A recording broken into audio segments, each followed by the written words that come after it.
well, that records audio, and then I'm gonna turn this on. Oh shit! Right after the gate. Is it? Recording. See, now this thing's going. You can see the things go up and down. Yeah. So hold on. Oh, there you go. Yeah, it's some big yeah. Right. So it sets the tone for the tone, and we're live. And we're going. Yeah, we're live. Yeah. Cheers, bud. Podcast number 3. Already open mine. Start. All right.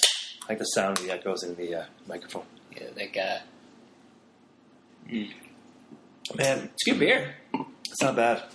It's kind of small, but small flavor, big can. I was going to say it's not that small. It's like 700 mils of beer. It is. Okay. Last time I had a can this big was in the U.S. You could buy like a 4-pack. Yeah. Of these big ones. I don't know if you can buy these in a 4-pack in Canada. I haven't seen them. There's like sensibility issues around. I would assume so. Yeah, but this is still $11. Seeing you come on. Yeah. Okay, so anyway, podcast number 3. I'm Proctor. This is Pete. Yeah, we're just gonna start talking again. So just thought I'd have a little mellow intro, and then Pete, what's up, man? Not much. Nice. Just drinking a big beer. What do you think? What do you think that thing weighs in pounds? Probably 2 pounds, right? See, I do like the whole kilos and grams because right. That's what I'm used to. Yeah, right. I guess I'm not American. Yeah. So I would say maybe like 60 pounds. Maybe is that 60 pounds? Yeah, it's gonna weigh 60 pounds for sure. Close to. Okay, cool. That's good. Yeah, we'll work on it later. Yeah, all that stuff I got it. You can get those those apps that do all the math for you. So Google? Exactly. You can be like, oh, what's kilos in power? Oh, yeah. Yeah, and then, the biggest one, when you're at work, it's like inches to centimeters, right? It's a tough one, I think. Yeah. Try and do that in your head. I don't even try. I think it's like 2.2 centimeters per inch, right? Sure. I don't even have no idea. Me either. Yeah. That's why I usually, Yeah. That's okay. You know what I think, speaking of that, a metric versus imperial, whatever it's called, in skiing, I think they still measure feet when it snows in feet and inches for the most part, right? Maybe that's what they talk about. You don't see it on Mr. Black website. It says centimeters. Yeah. But I think it's only 2 feet last night. When you and I are talking, you don't say to me it snowed 30. I guess you always said 30 centimeters. I feel like feet, and they're just more interchanged in skiing than they are in other parts of life. Yeah, that's. There's that video of the dude who's super stoked. He's like, we got 5 inches last night. I'm like, I have no idea how much that is. Is that a lot? And he's like, we got a 5-foot base. And I'm like, 5-foot base isn't bad. Yeah. He seemed pretty stoked about it. So right. That's all right. We, like I said, it's easy. 30 cms, right? That's the yeah. CMs. CMs, you're right. CMs. Centimeters wasn't easy enough. I bet you there's nobody in working at a construction site. 30 CMs. I think it's just only in ski towns, probably. I think so. Yeah. But yeah. Anyway, fuck ski towns. Yeah. You were talking about your mom earlier. You were talking about calling her going home. Yeah. So Pete's from Ireland. Just Ireland.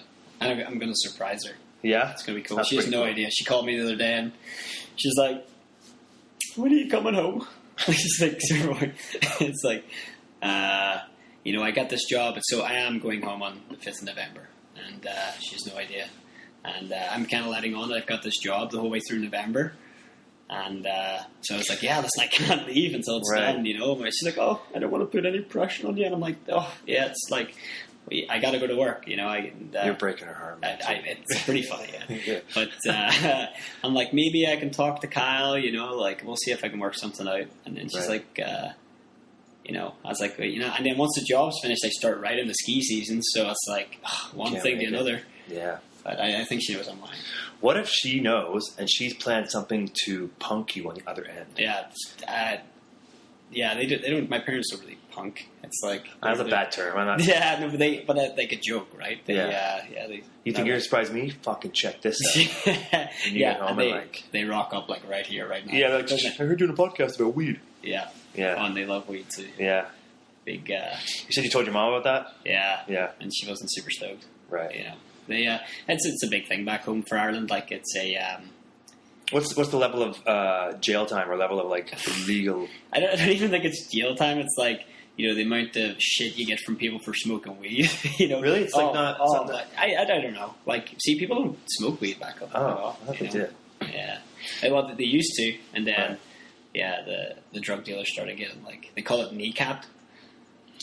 Why over marijuana? Yeah. They got their knees knocked out by bats. What's like what they would do is they would shoot from behind the knee. And, like, who's they? The paramilitaries. So what?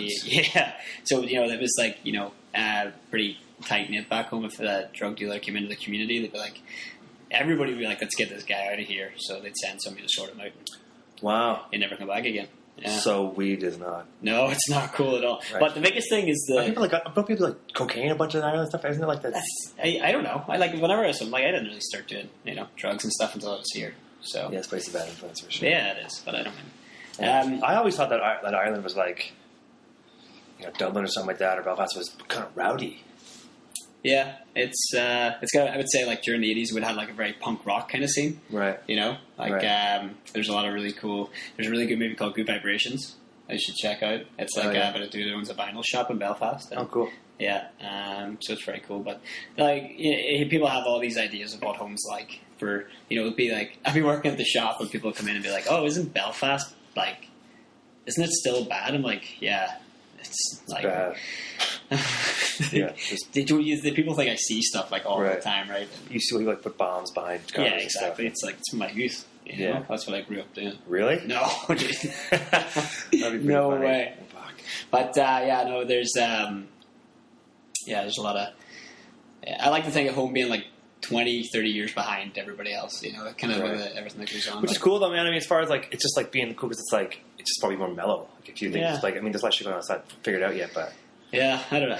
Yeah. It's one of the reasons I'm here too, because I a lot of people worry about unimportant stuff there. Right. And I'm like, when you're here, You worry about dumb shit here too. Yeah. Yeah, I suppose, You can't escape worrying about dumb shit, I don't think. I think you can. Not geographically anyway.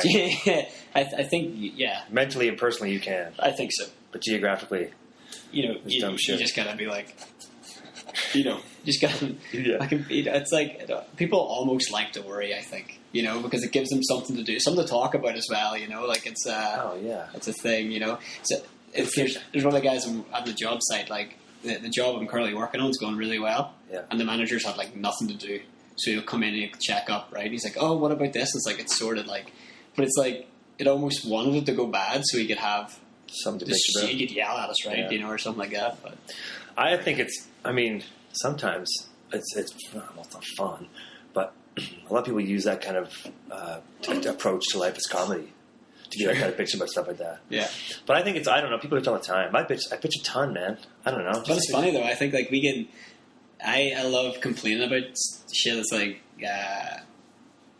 to give like a certain perspective on things, right? Kind of like be, people kind of think I'm angry.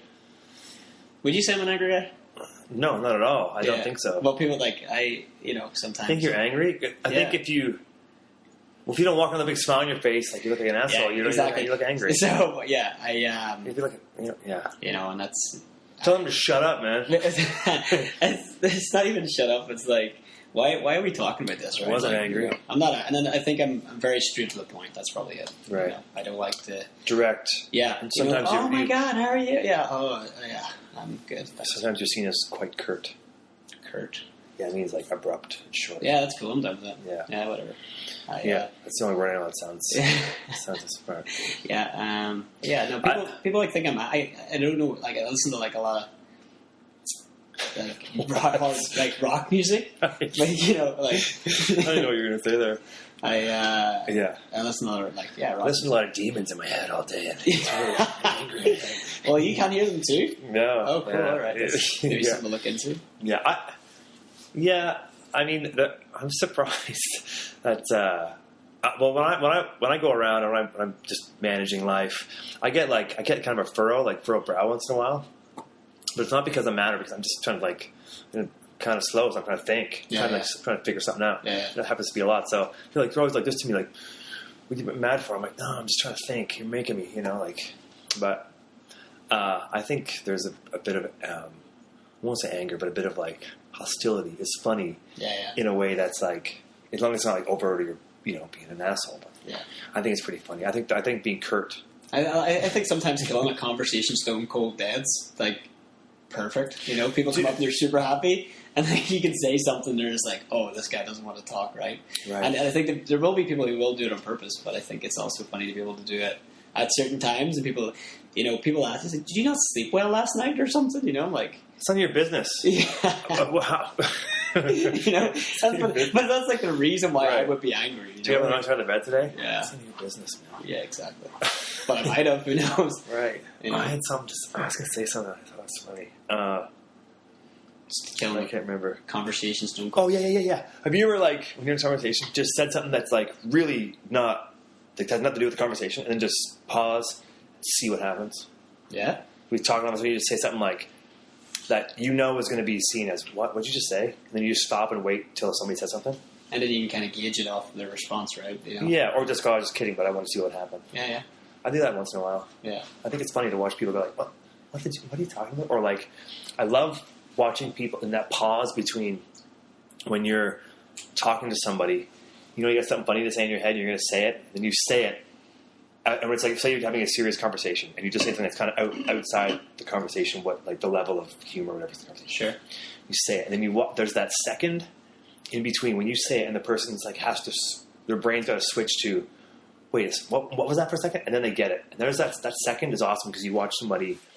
It's almost like they squirm a little bit, right? Well, they've stopped being conscious or self-conscious of who they are. They're just what was that? So there's a second of purity that the person has, and they're when you catch somebody, they're trying to figure out what just happened. Yeah. It's like when you're about to fall, and you get this face, you're like, that's your pure, uncontrolled, your oh shit face is, it's not, you don't plan it. It just happens. It's sort of like a reaction, like a reflex, It's funny. Yeah. But it's a really good way to kind of gauge stuff too, right? Where you can kind of going off that, going back to what you were saying, I love reading people, I love watching people, and kind of seeing what they're, how they react to things, and even, working in retail, you meet so many people, and you almost build this logbook of this meter of yeah, exactly. And I like to try and people don't judge a book by its cover, but I do pretty much every single time. I look at somebody. They come in, dude's wearing one of those oh man, you look at this guy. Yeah, exactly. Who doesn't say that? Yeah, right. But it turns out sometimes it can be really good. I think that's one of the things is when I'm proven wrong. And I kind of don't get it. I think that's kind of it's like shit. I thought I had this guy, but as long as you take that well, I think you're allowed some freedoms. Yeah, I think as long as you are true to the fact that you might get burned or you're going to be wrong, and it's going to come back on you. Yeah. So I was at Handlebar the other night, and I walked in, and my buddy Russell was there. Dude, I haven't seen him in a long time, and he's sitting with an Irish guy, and I'm like, yeah, you're right. And he was also called Pete. Oh, really? Yeah. So I'm like, oh, hey, man, how's it going? I'm surprised. He still had a very Irish accent, Southern Irish accent. Right. And I'm like, oh, you sound like you're from Dublin. And he's like, what? And I'm like, yeah. And I was like, did I say it? And he's like, I'm from Cork. I'm picking up this dude's pissed that I said he's from Dublin. So I was like, hey, man, I was just saying. Yeah. And he's like, and then he kind of cool, just turned the shoulder, and I was like, really? Yeah. So anyway, turns out he's good friends with my buddy, my housemate Kev. Yeah. And Kev was talking to him one day, or maybe the day after, and he's like, yeah, this Northern Irish guy said I was from Dublin, and it was bullshit. And Kev was yeah, but he didn't tell him that they were housemates. Really good, yeah. Exactly. But I don't care. Where's Kevin from? He's from Dublin. He's from Dublin. I think. Yeah, I hope so. I don't want to piss him off. I probably should have known that. I've talked to him enough. Yeah, no, it's funny, but yeah. So, yeah, and the fact that he got annoyed for the fact that I got his geographical location of where he was born. It's a real sense of pride for people. Sometimes, if you're not from the main city, you're like, I'm not from Toronto. I'm not from Dublin. I'm from just outside. I'm from Hamilton or something like that. Yeah, I don't know. Nobody says that. Steel Town. I guess actually Hamilton's getting better from what I understand. But I haven't been there in a long time. Yeah, I met a lot of people like you. Last time I was in Hamilton, I ate mushrooms. Cool. My brother was going to university there, and I went to his house. Did a bunch of mushrooms. Nice. Yeah, he lived with this dude who he lived in a pretty cool house. He went to McMaster, but one of his roommates was like, he was an Asian guy, but he's like practicing karate and stuff, and he had this wooden. This guy was insane. He had this wooden. Like he put this like wooden post in the backyard, and he would just go back there and punch it. And he'd be like whack, whack, whack, and the thing would just be shaking. Yeah, I was like, holy shit! It was like a full on tree in the ground, and he dug a hole and put it in the ground. And he would just punch it and slap it and stuff. Yeah. It's crazy. He kicked some ass. Yeah, I used to. One of the guys I lived with in Liverpool, he was like part of the British team for some form of martial arts anyway, but he was like incredible.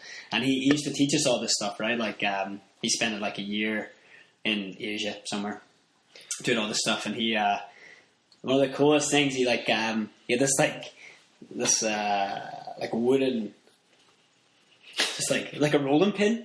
Okay, yeah. And he'd sit with it, right? You know, and he's like, step forward. And he'd step forward. And in the space of like 2 seconds, I was on the ground, on my back, and he would be standing up with this like rolling pin. And what they did is they pressed it like right into the base of your ankle. Oh, and what it's designed to do, you. yeah, exactly. And it's designed to like take your weight off your foot, and then he'd just like, boom, and I was done, right? And then he's like rubbing it on my shin, like it was pretty brutal. Like rubbing it on, like rolling it on your shin. Pretty, but like with one, like it wasn't that big, but like it was horrible. Why? Yeah, exactly.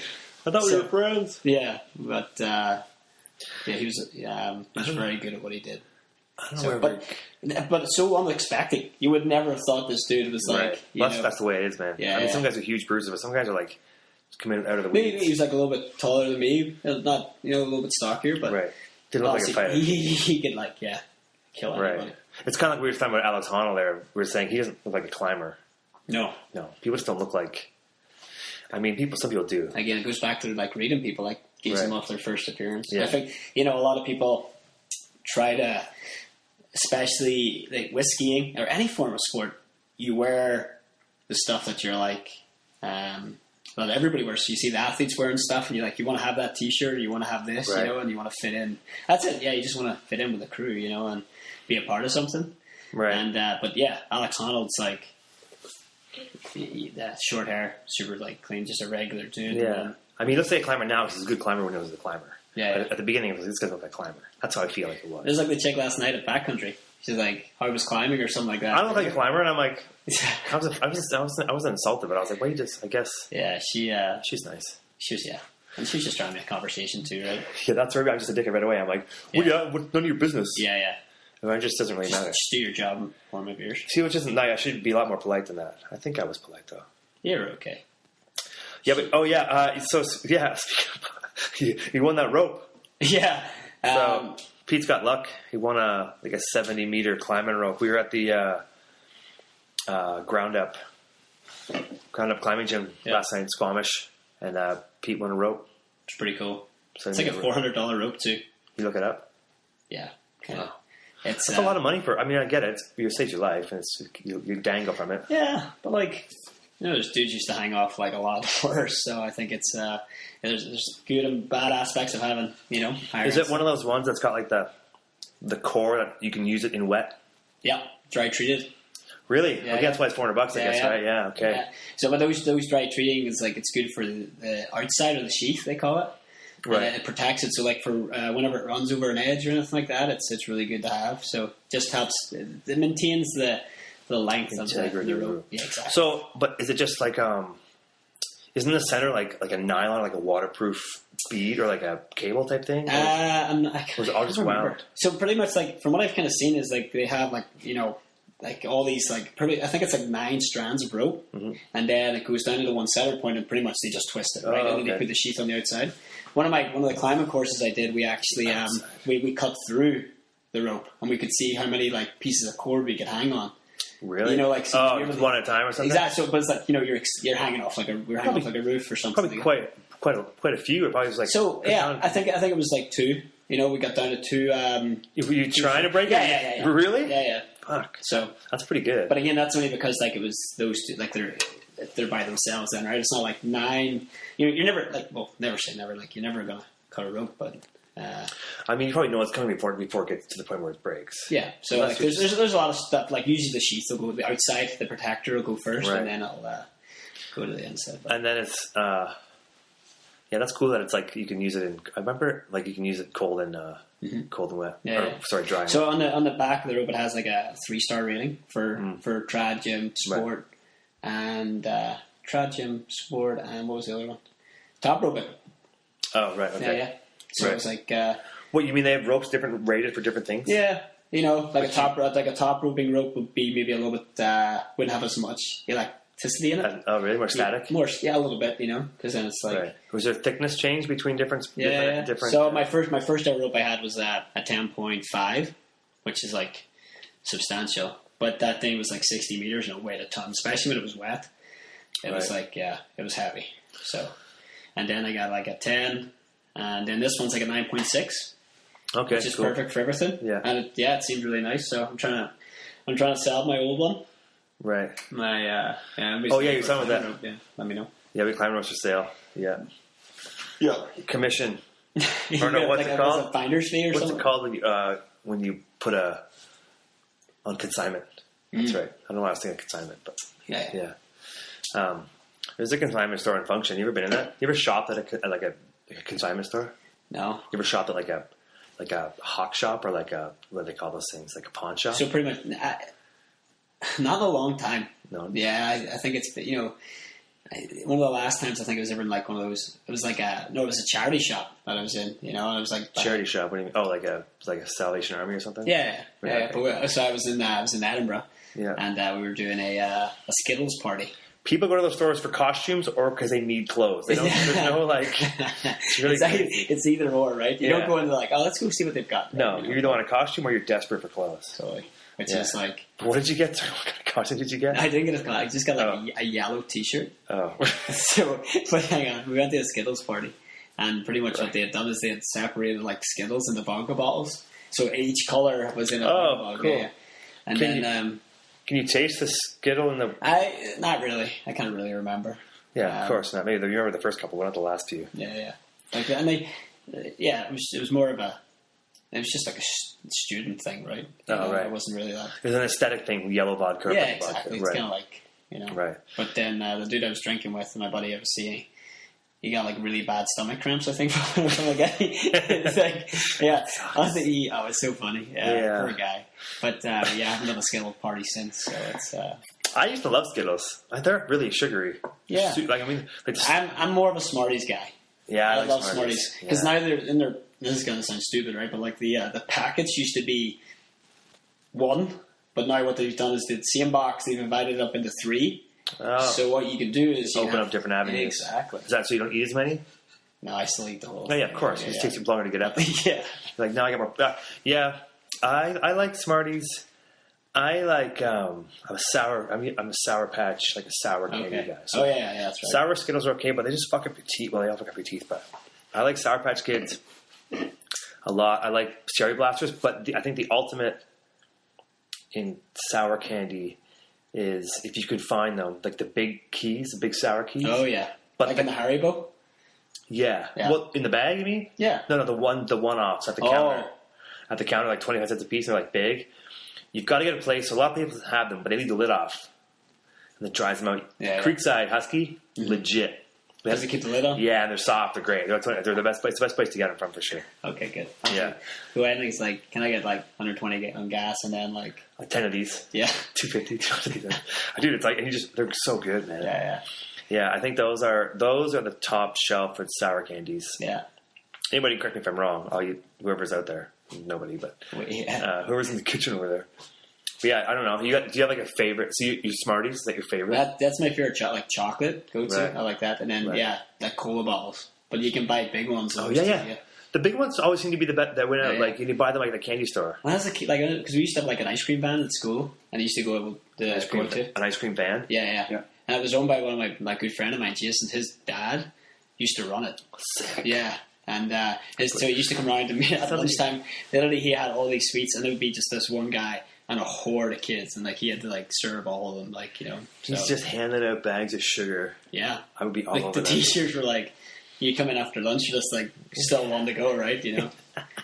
But yeah, these used to do all these ones like strawberries and cola bottles, like the big ones. Yeah, right? cool. And, I haven't had a big cola bottle in a long time. And then what else? Yeah, obviously ice cream. Cannot do ice cream in an ice cream van. Yeah, I don't mind ice cream so much. Do you have people have their favorite brands and their favorite flavors? I think chocolate mint's fucking disgusting. Yeah, And I'm not a big mint guy anyway. No. Yeah. Do you like ice cream though? I like ice cream. Yeah, I think chocolate mint's disgusting. Mm. I don't know why. It's just weird. It just doesn't taste. Yeah, Even in chocolate I bars. just like mint. Like I clean my teeth and that's Yeah, minty enough, right? like even those after 8s, I'm like after nothing. That's weird. I don't want that. Who was the person who was like, what I'm going to do is I'm going to come up with an idea, right? Everybody's finished dinner, and they don't want a chewy, like they don't want a piece of gum, Yeah, but they want something. I think it's Irish guy was like after 8. After Somebody said it after he eats because he meant to say it's after 8. I think there was I think he meant to say after he eats, but he said after 8. No, it's after I eat. Yeah, or you might have had the hiccups too. Yeah. I get that a lot. Yeah. Like, I used to live with this girl Jessie, and she'd be like, "Sounds like your hip." I get my bit. And then people on the phone too, right? People on the phone, I'll be like, if there's an 8 in the number, like, You okay? Yeah, they're like, "Excuse me," and I'm like, and I try and say it normally. Yeah, and I'm like, "Hey, that's not normal. fucking, it sounds really bad too." Yeah, that's pretty funny. I bet you that's where they came from. Probably a mix-up. Somebody overheard an accent. Yeah, well, You know? But they're it's dumb. It's an elegant. It's supposed to be like some kind of like fancy thing. yeah. Well, maybe not anymore. But when I was a kid, like You go now and you can buy a box and just eat them at home at any time. it's right? gross. Yeah. Mint and chocolate. Get over it. If I ever go somewhere and there's a waiter handing out after it, I'll just peace out. I'm like, I'm done. Yeah, I'm like, I don't want that. Yeah, I want okay. my money back. I think it's weird. I'm not paying. Yeah, I I'm think. getting out of this McDonald's. Yeah, that's what it should be now. It's so weird. But they came in that green box. Mm. Yeah, I'm a big fan of candy. I haven't eaten a lot of candy in a long time. I just don't. I eat a lot of cookies, like biscuits. Oh yeah, cookies like Yeah. chocolate chip. Yeah, classic. Yeah. Or there's ones like they're like a shortbread with chocolate on top. I think they're called like classics or something like that. digestive cookies with chocolate on top? Yeah. Those are good. Yeah. Like the old lady cookies? When you got no teeth and your gum's got to melt so you eat them? They're really good chocolate. Dip them in your tea bunch. Yeah, they're like, I open them don't up. know what they're called. Like, I can't remember the name of what they're called, but they're like totally for old people. Like, I get into a really bad habit of coming home and chilling and then just like eating. And then like next thing you know, I've eaten like the full box.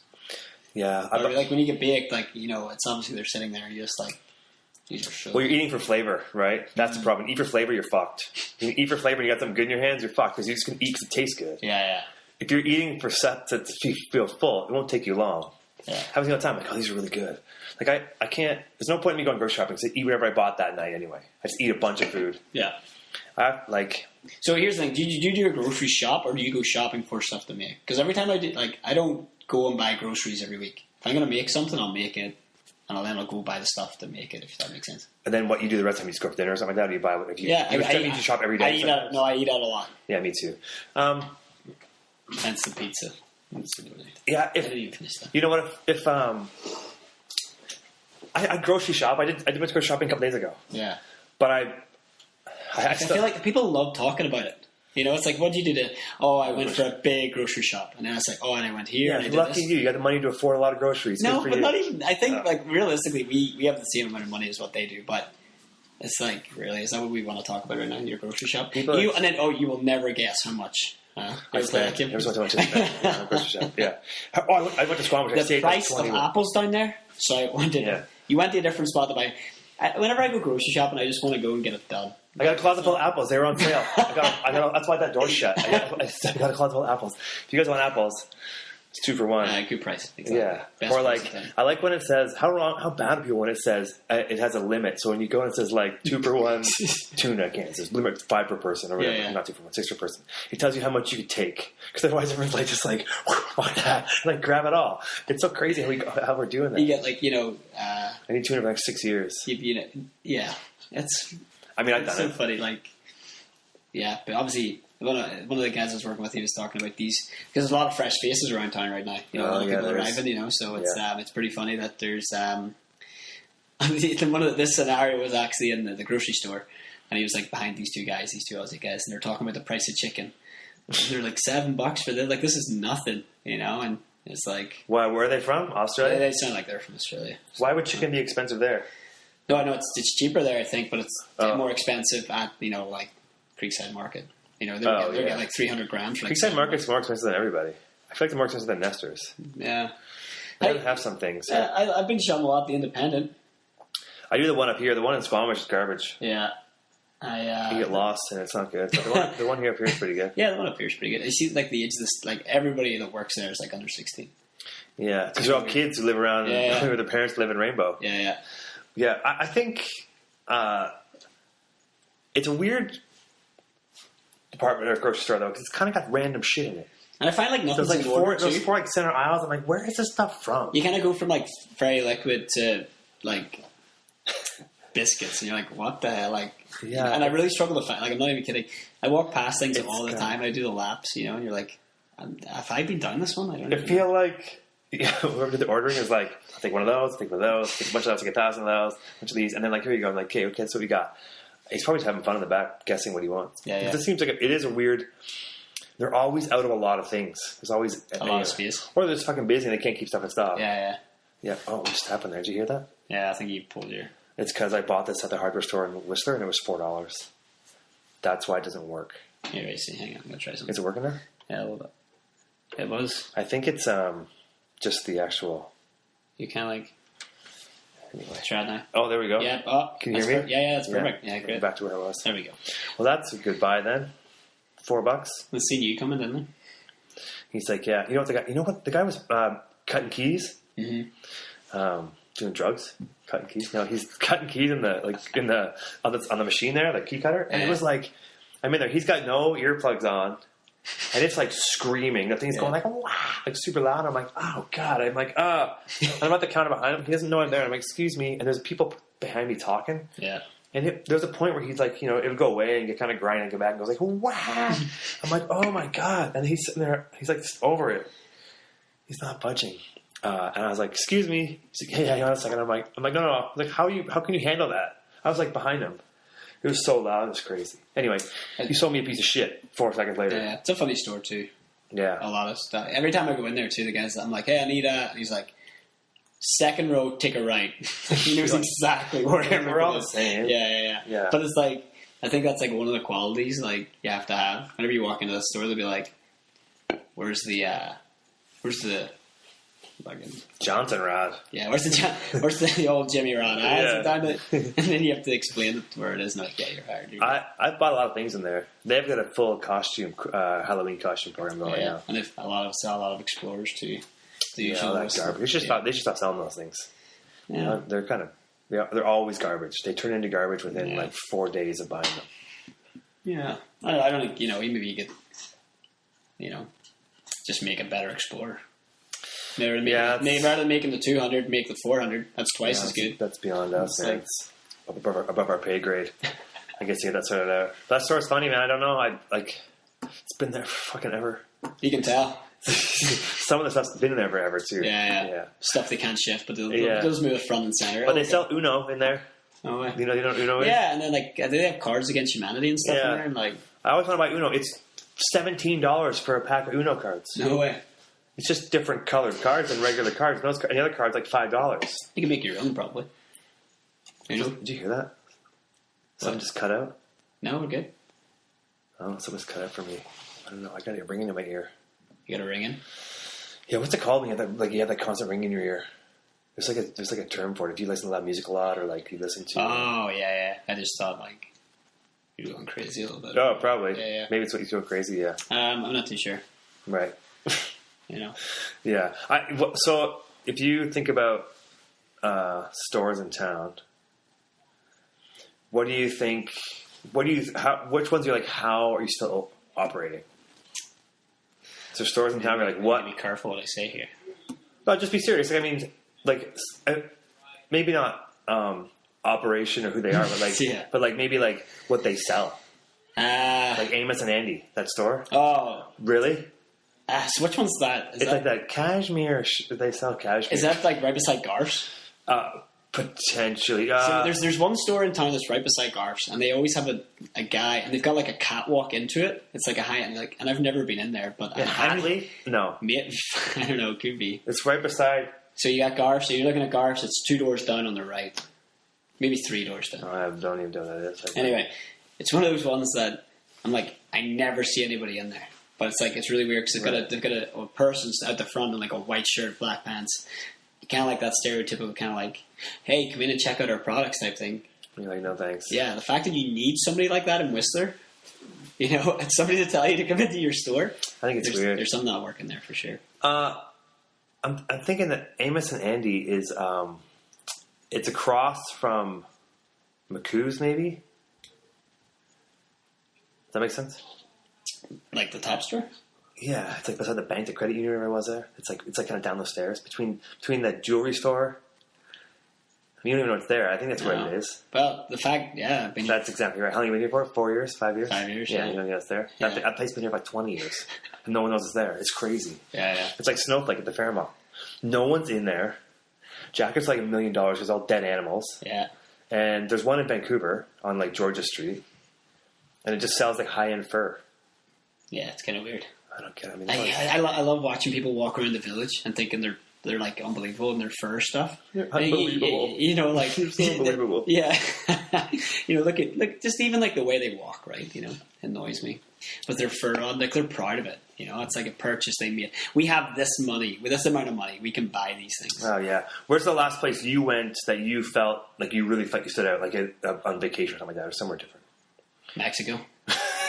Yeah, of course. Because I'm so white. Super white, yeah. Right, Irish Mexico. I wore Factor 50. Like, I got like one bit of sunburn on one of my sides the whole trip. But I was like Factor 50 every 20 minutes the whole time I was there. Really, eh? Oh, man. It was How long were you there for? Like a couple weeks or something? 10 days. Oh, nice. Yeah, yeah, Mexico. Shit. that was my... So, when I was a kid, we never went anywhere warm. Like, we used to go on holiday at Halloween, right? Really? Yeah, It's coming up soon. We used to go to a place called Center Parks, which is like, it's pretty much like Whistler. It's like Whistler with a big, like, fence around it, essentially. And what you do is you drive in and then you rent out like a log cabin. Oh. And it's pretty much like all these cabins like side by side, and then they've got like, shit to do. yeah, exactly. You know, it's just like climbing walls and archery and oh, cool. You know, like me and my dad went paintballing. That's pretty cool. Yeah. That's pretty fun, man. So like we haven't been in since I was a kid. So probably like Right. the last time I went was like when I was 12 or something. You know. Yeah. But me and my brothers were talking about it. We could go back now that we're older. Go now. Yeah, and have a lot more fun. It'd be a blast. Yeah, I think so. It sounds like fun. I mean, I guess I don't need to go with your parents, but I think that'd be cool. I don't know. Pretty sweet. Yeah, it's part of it, you know. And we used to go with another family too, and so yeah, we get the whole crew back together. And I used to go on vacations with other families too. It was really weird, that dynamic. Like the idea of like if you either kids were friends or your parents were friends and they made your kids be friends. It was always a weird dynamic, and like I think you're forced to hang out with them, right? Yeah, no other option. And like my mom and dad were friends with their neighbors on the street, and these 2 daughters. I don't know. It was just a weird. It was always these different trips, and then I just thought it was awkward the whole time. Yeah, and I think everyone was. Why are we all here together?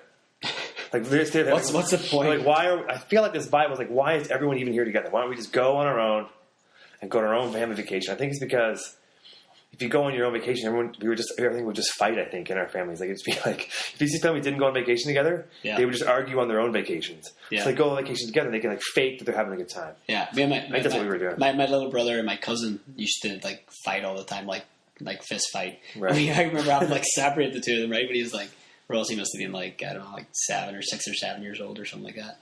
And there's this, we're on the ferry home, and the two of them are like beating the shit out of each other. Yeah. And we had to separate them. And you know, like the seating, like you got seat on the side, and right behind it there's like a seat on the other side. Yeah. And they made them sit like on the same seat, like back to back, and the two of them like sitting like this, like super angry. But yeah, we had a lot of like, I feel like I wouldn't have went anywhere else on holiday. Like we've never, like our family's never done warm holidays. Right. We've always went and did stuff, which is what I love to do. So, that's cool. You know, we never went and sat at the beach.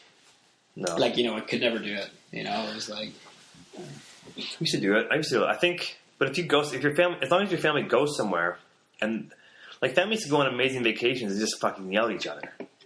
Families can go on, like, a drive and have a great time because they get along. Yeah. So I think it's a difference.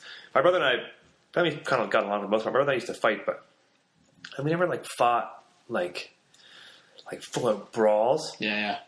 But we fucked each other up a couple times. Yeah. Like, I hit him in the face with a shovel once, cut him wide open. It was bad. I went inside. It was bad.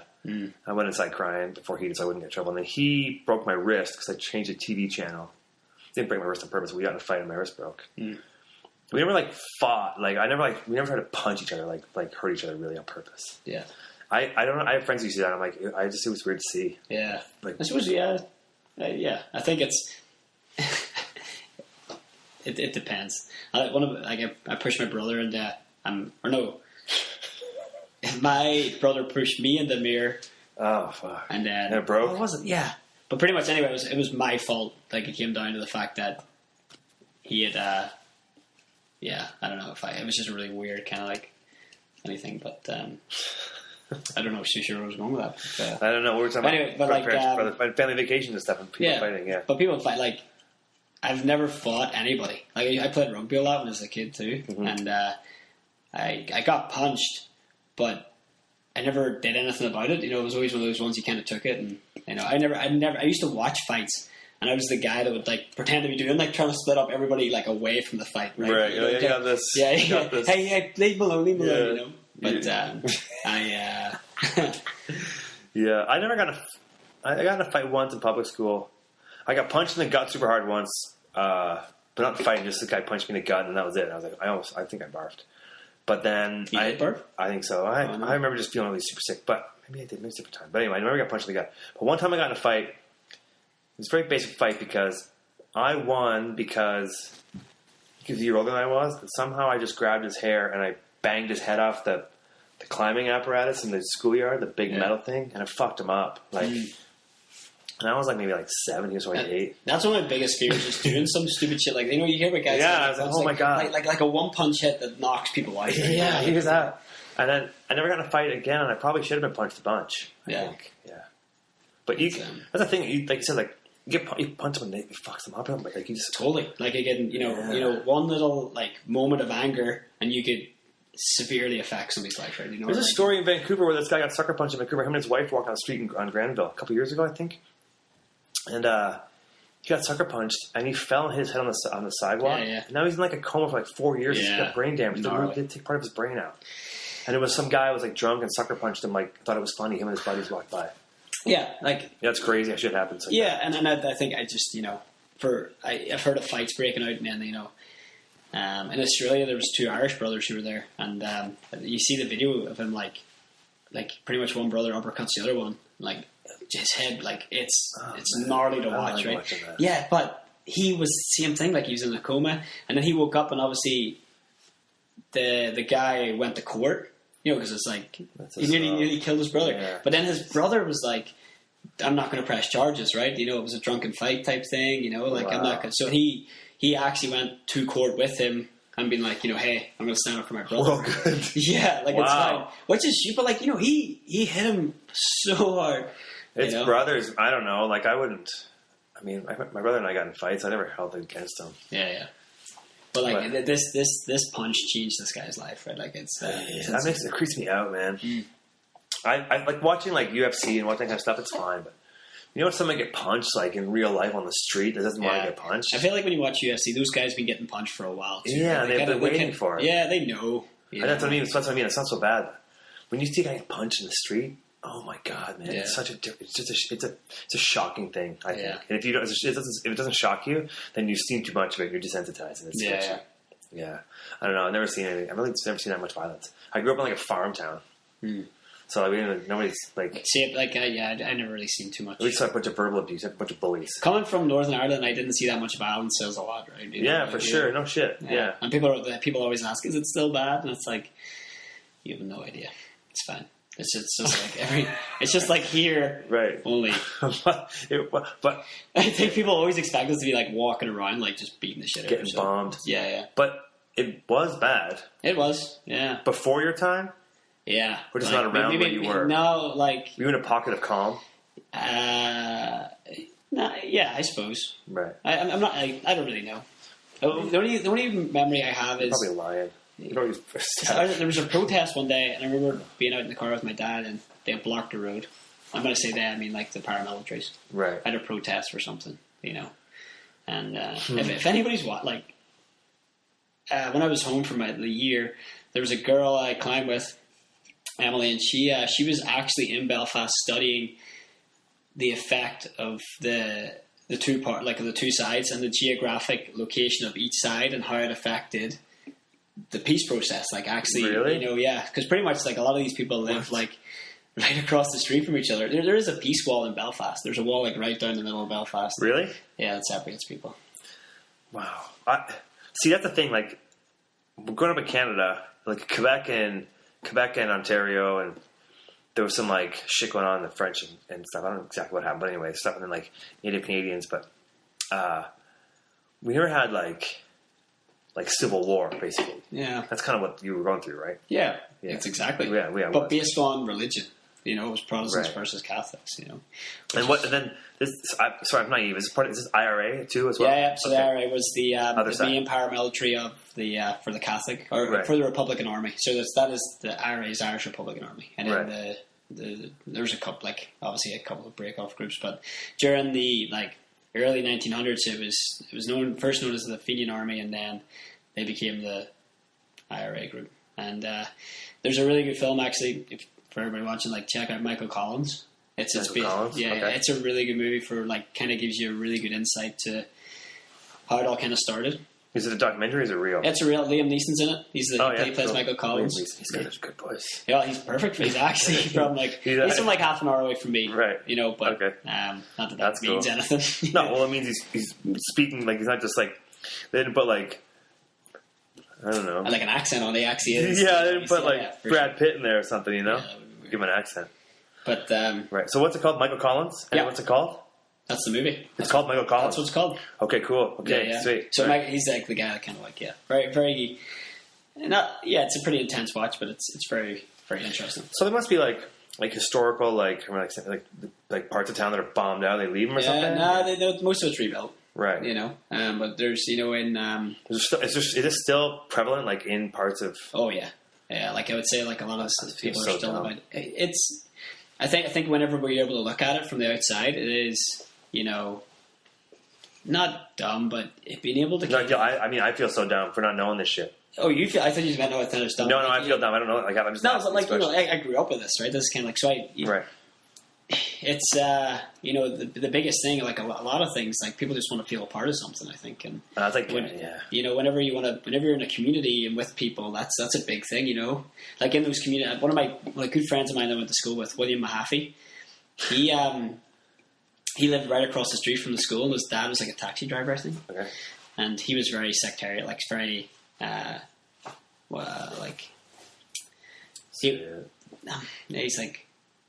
I don't even know. He was very serious about the whole, right. Here we were living in a time when, obviously his dad would have experienced some stuff, right? Right, okay, so parents. Exactly. So I was kind of that first generation after where things were starting to get passed down, right? Right, okay. So, we used to, I remember walking in his room for the first time and he had a Union Jack above his bed, right? He was 11 years old. And I remember that was kind of a really weird experience. Right. And everybody back home, I didn't have one, but a lot of people's houses I went into, they would have Rangers or Celtics. Now it was a clock, but it was huge. Rangers or Celtics? So that they're football teams. Oh, okay. Soccer teams. Okay. But again, the Rangers team was Protestant and the Celtics were the Catholic team. Oh, yeah, of course. So again, another thing to be a part of, if right. you're a Protestant sport, Rangers. And anyway, but William had a Rangers, it was an oversized watch. You ever seen those? I think, hang on the wall. They had the Buffalo Bills and everything else. Yeah, for sure. It's the same thing. But it was a Rangers one. Right. And he had a Union Jack, and I was like, what the hell? What have I got myself into here? Because it's pretty intimidating, right? Right. But again, 12 years old. This is 11, 12 years old. This is what he's growing up with, right? Well, I guess that is how it goes. I mean, if your parents are into it, you're kind of into it till you either figure it out or you stay in it. Well, you don't know anything else. Right. You just grew up with that. It's kind of like a... Fuck. Yeah. Do you have any, was this guy's dad like actively out there, like fighting? I didn't ask, but obviously he would have said that. Must be a crazy life, man. I don't know. Yeah. I mean, if you believe in something so much, no matter what side you're on, Totally. or if you, I think it's one of those things like, what else are you going to do? You're not going to sit on your couch and let the other side win. It's almost like there's a fear, an unknown fear of the other person. Well, yeah, that's probably exactly what it is. Yeah. People are like, well, they're probably out doing this, so we should. And it's like, and then they're thinking, well, they're probably out doing it. It's just kind of like, well, they're actually both right because both out there. I think the other guys you should watch it again. What's it called again? What's the guy's name? So you got Michael Collins. That's the movies. That's like the Irish history. Yeah. But there's a new program on Netflix I watched recently. Done by, it's called Sacrifice, and it's by I can't remember the dude's name. So pretty much he's like I don't know, he's like a magician, like a psychologist. But you told me this last night. Yeah, this guy, he's a magician. He gets some guy to take a bullet for another guy. Exactly. Yeah, I actually made note of that. See, I remembered it because I want to watch it. Oh, what's his name? I don't know. I forget that. Damn it. Anyway, but pretty much you have this guy who's very much like pro. He's a Trump supporter basically. Yeah. And he's always used. Trump but supporter. Yeah, but that's the best way I can describe him. He's like. But is he really? Or are you just saying he's an asshole? A bit of both, I suppose. Right. It doesn't actually mention that he's a Trump supporter, right, so okay. yeah, I don't take that as fact. But right. Pretty much, he gets this guy to do amazing things, and it's kind of like, regardless of what your beliefs are or what you're going, you can always change. People feel like they're so hard and so strong, like they'll never change their views. Right. But in the space of a couple of weeks, Darren Brown. Darren Brown, yeah, you mentioned him last night, right? Okay, Darren Brown, right? He's able to pretty much change this guy, and it's almost like for the better, because this guy now has such more of an open-minded approach to probably everything, right. Based on from what he used to be and now what he's become. Like it's pretty right. cool. It's again a pretty intense kind of show, but very, very cool. I really recommend it. I'm gonna check it out. Yeah. The other one sounds good too. Michael Collins. Michael Corbin. Michael Corbin. That's from Fifth Element. Mr. Corbin. Let's go. I've the last thing that I watched on Netflix. I'm gonna watch that because I really want to watch something that has substance. Mm-hmm. And the last thing I watched with a bit of substance, I feel like culturally, was Hip Hop Evolution. Like 2 seasons, I guess, on Netflix. Mm-hmm. And it talks about different time frames. But then in the second season, it's got Shad. He's a Canadian guy. He used to be the host of after Q on CBC. No, So anyway, CBC show. This guy Gian Gameshi, he gets busted for being shitty to women, like fucking around. Yeah. So he got busted, and then they put a new guy on named Shad. This guy's name was Shad. Was great. I think he was a rapper, a Canadian rapper. Okay. Anyway, he goes into the history of hip hop, and he basically starts in he goes to California, and he goes to West Coast, and he goes to New York, and he goes to these different places, and he does different eras, but he also does different people of those eras or different rappers in those eras. It's really incredible. That's awesome. It shows how it changed society in certain parts of our country, in the Western stuff, and it talks about how it exposed gang violence and all that stuff. Yeah, yeah. And it talks about the old school guys who De La Soul and these guys just have a good vibe and have a good message and stuff. Yeah. But that was a cool thing I saw on Netflix. But I haven't watched anything of really good substance to learn from recently. Yeah. I've watched a lot of entertainment, just fluff. But you need to watch something that's more you learn something. Yeah, and I think stuff like that, hip hop. And I've got a pretty similar.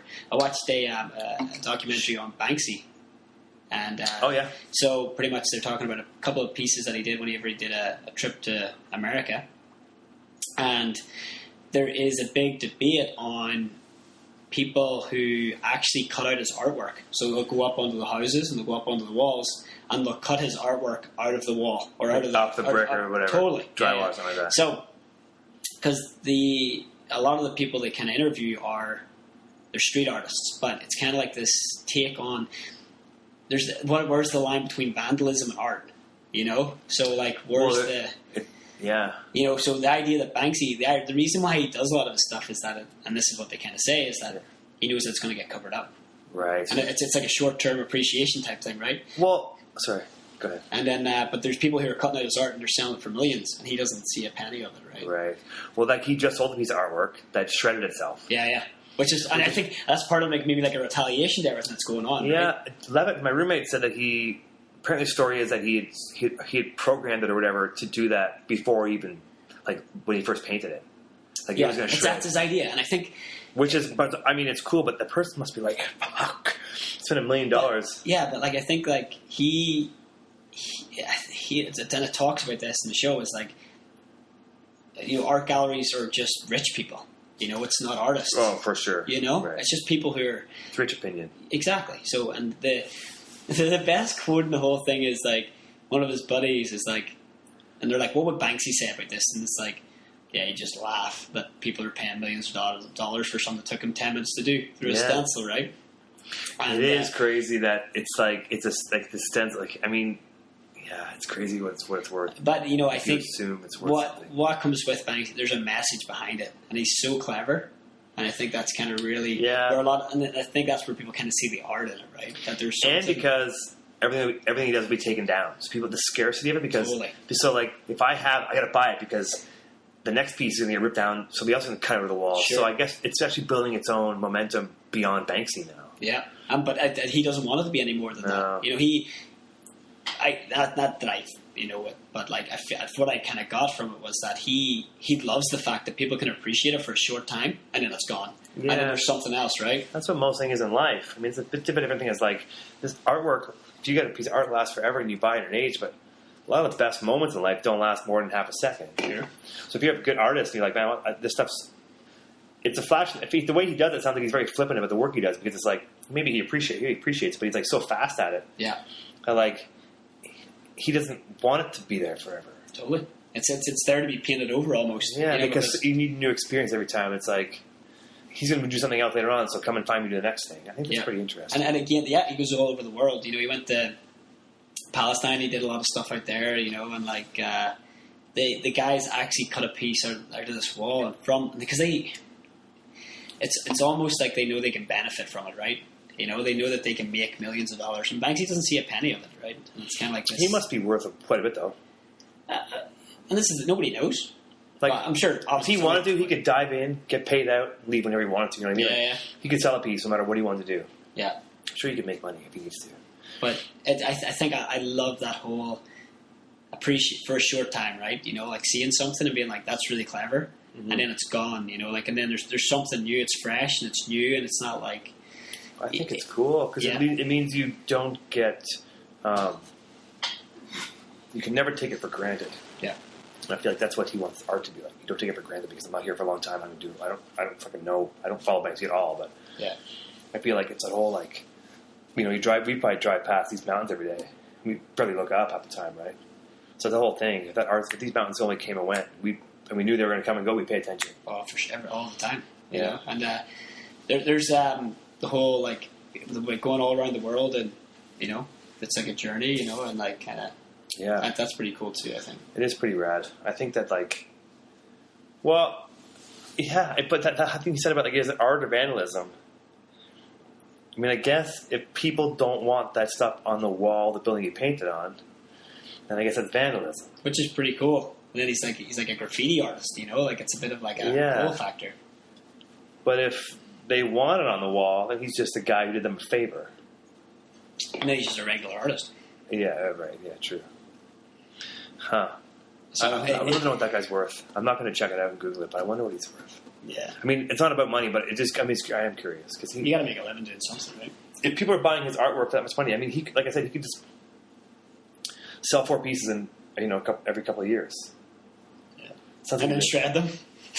That is crazy to me. Yeah. I think it's cool, but I can't imagine the person's excited about that, whoever bought it. Yeah.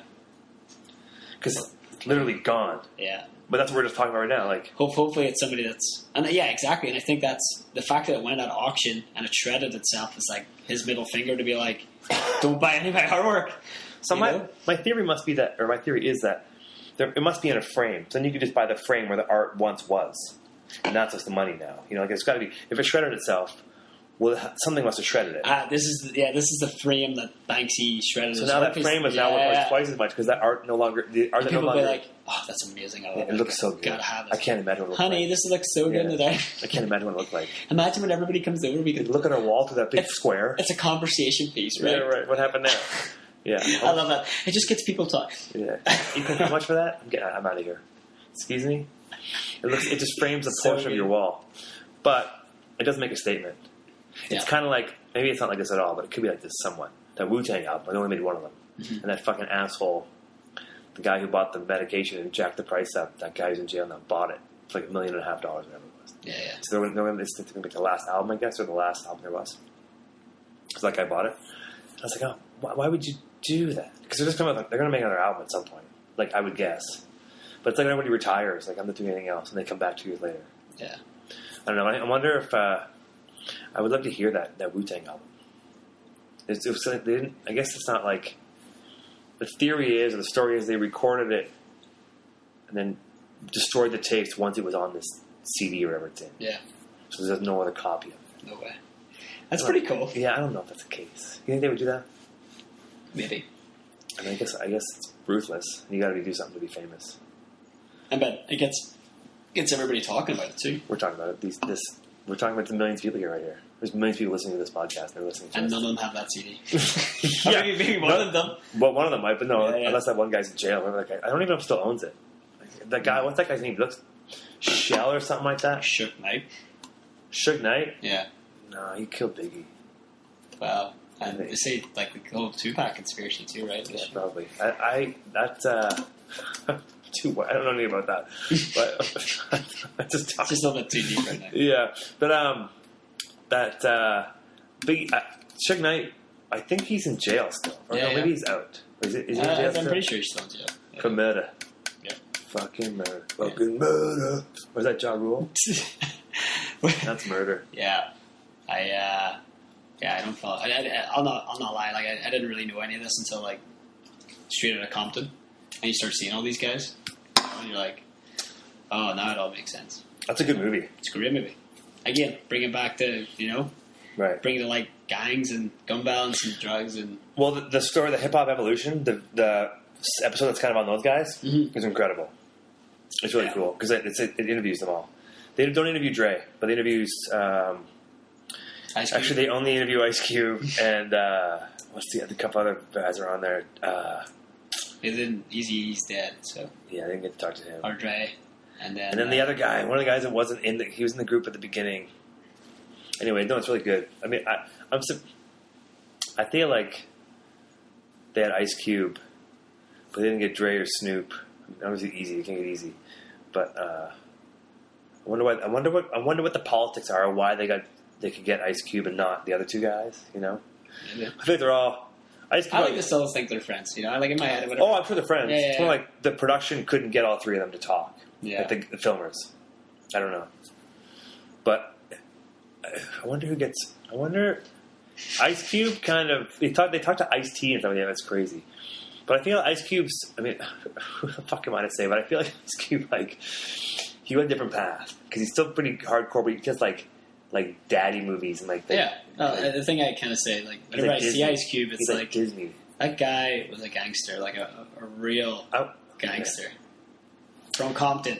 Yeah, they used to stir. I don't know how gangster how guns and death and stuff those guys were. Maybe they were, but they used to do some crazy shit. I'm sure, and their concerts, when they sing the "fuck the police" and the police would just arrest them and they'd be fucked up. And now he's obviously when you get older, you get more tame, but he's doing 21 Jump Street. Which is a good movie. It's a great movie. I like that movie. I don't think people like that movie. I thought it was great, man. When he's he's just going off the whole time. Have you seen Horrible Bosses? Oh yeah, with Motherfucker Jones. Oh man, Motherfucker Jones is so good. I like when he calls it "What do colonizers want?" And it's when the second one, the whiteboard, and it's we're not kidnapping anyone. And he writes the board, he's like, kidnapping? Kidnapping? And then it's like, kidnapping, that's it. Then murder. We're not kidnapping anyone. And then he goes to wipe the board and it's written in permanent sharp and he's like, great, we got kidnapping and murder written on the board. Yeah, that is one of the funniest. Dude, it's Charlie always like a perfect balance of those three guys.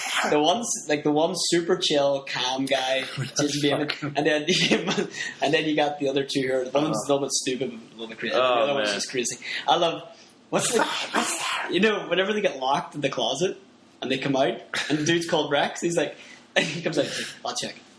Rex. He's like, what was next? It's like I like when he rings the doorbell when he waits home. And then drop the credit card down in there. He's like, it's yours, don't worry about it. Just cancel it. Oh my god! Yeah. That's those two horrible bosses. I'm gonna watch that tonight. Actually. I don't know how to. It's not on Netflix anymore. They took it off. Yeah. Oh no, I'll find. Yeah, I'm gonna watch it. It's so funny. That part where he's like, "We're not fucking kidnapping anyone," and it's so good. He's like, yeah. Anyway, it's a great movie. It's so good. It's fucking great. I think Jason Bateman is one of my.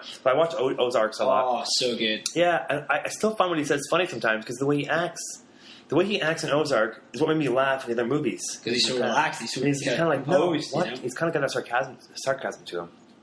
But he's one of the funniest guys, man. And he directed that all too, didn't he? Ozark and everything. I think he's like one of the. I don't know. It's like his one of his shows. Really? It's pretty cool. Yeah. Beer. I'm still sipping on this one. Okay. The tall boy. Mr. Tall boy. Oh yeah, the boy. Yeah. Yeah, I think Jason Bateman's fucking great, man. He makes me laugh the whole time. And, what's that guy named Charlie Daniels or Charlie? The guy who's like, yeah, he's screaming it. He's in. So Always Sunny in Philadelphia is great. Yeah, Always Sunny in Philadelphia. Yeah, I started watching that show again just recently. I don't watch it much, but it's really funny. But I think Horrible Bosses 1 and 2 are arguably some of the funnier movies out there. Yeah. I agree. As far as like sequels go, it's still pretty funny. Oh yeah, and sometimes like it's whenever we went and see, or when I watched Anchorman 2, it's almost like the movie tried too hard. Yeah, like because like Anchorman, I remember going to watch Anchorman when I was like 12, and I had no idea like what to expect. Like one of my friends was like, "Hey, we're going to go watch this movie, Anchorman. Here's your ticket." I'm like, "Cool, let's go watch it." Right. I went in, and I honestly I haven't laughed as hard. Like that was like the whole from start to finish. I was sore when I came out of the cinema. Yeah. And even when I got out, we were still laughing at bits. Like yeah. It was so good. And I was like, Anchorman 2's coming out. That's perfect. But it's almost got this like it's like it tries too hard. It's trying to make all those one-liners that were so funny in Anchorman. Like, because you think about like all the T-shirts and the amount of people are walking around like saying "I love lamp." Oh yeah, for sure. Idiots. Seriously. Right. Like I was saying that kind of too, but but there's people I still hear like saying that shit like, and you're thinking, really? It's funny how those movies hit us culturally, and so they're really funny. But in movies like Horrible Bosses, no one's out reciting lines because Ron Burgundy's like a character from beyond the movie. Like his impact, the way he operates is so beyond. It's really funny, and same with Steve Carell. Yeah. That whole movie creates characters that are incredibly awesome to watch. Like, what's that guy's name that he does he's like the hard talking cowboy guy. Anyway, it doesn't matter what his name is. It does, but I don't know it, so I'm not gonna remember it. But it's a good movie. And he does the whammy. Yeah, he does. He's like, go to SeaWorld, take my pants off. Yeah. Oh, speaking of that, you hear about that guy in Toronto wwho jumped in the Shark Tank naked? No way. He's from Nelson. Cool. So when I was in Toronto last week, or 2 weeks ago, there was a story. There's this place called Ripley's Aquarium. Okay. I thought Ripley's was like Ripley's Believe It or Not, was like a TV show. Mm-hmm. I don't think it was still around. Anyway, there's an aquarium in downtown Toronto right by the Sky Dome. I don't know what it's called now. But anyway, the story is this guy jumped in. So he assaulted somebody earlier on at night at some bar or whatever. And then at like 9 o'clock, there's a video. Let's Google it. You can Google it online. On the line, it's like he jumps in naked. He was like, "Yeah!" screaming for him. That's a Shark Tank. Yeah, he's swimming with sharks, butt naked. He gets out and he does a backflip into the Shark Tank again, or front of the front flip, backflip.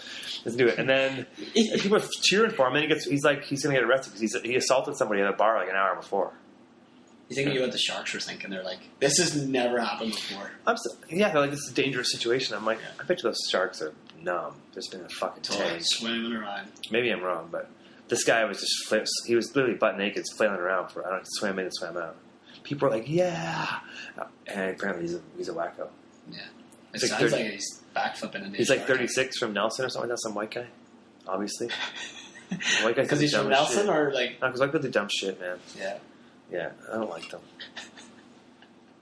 I went to... So, that year I went to Retallick and skiing.